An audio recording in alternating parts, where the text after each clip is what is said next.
Hi friends, வாங்க இன்னைக்கு இட்லி தோசைக்கு மாவு இல்லாதப்ப நம்ம ஈஸியாக ரவையை வச்சு ஒரு பன் தோசை செய்யலாம். இதை நான் பார்த்தீங்கன்னா ஃபுல் வீடியோவாக போட்டிருக்கேன், பாருங்கள். வாங்க இதை எப்படி ஊற்றுறதுன்னு காட்டுறேன். குழந்தைங்களுக்கெல்லாம் பிடிச்ச மாதிரி இருக்குங்க. ஏன்னா இதில் கேரட்டு எல்லாம் சேர்த்துருக்கோம். ஒரு நல்லா 2 கரண்டி மாவை இதில் ஊற்றி மேலே கொஞ்சமாக எண்ணெய் தடவிட்டு ஊற்றி திருப்பி போட்டு எடுத்தோம்னா அருமையான பன் தோசை ரெடி ஆகிடும். இது பார்த்திங்கன்னா இன்னொரு கடாயிலையும் வெந்துட்டுருக்கு பாருங்கள். இதேமாதிரி குட்டி கடாயில் செஞ்சு சாப்பிடுங்க, டேஸ்ட்டு நல்லாயிருக்கும். பாருங்கள், இன்னொரு கடாயில் உள்ளது நல்லா வெந்துருச்சு. எனக்கு பார்த்திங்கன்னா நான் கார சட்னி வச்சுருக்கேன்.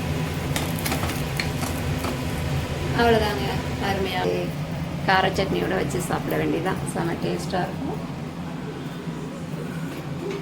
வாங்க இது எப்படி சாப்பிட்டு பார்த்துடலாமா?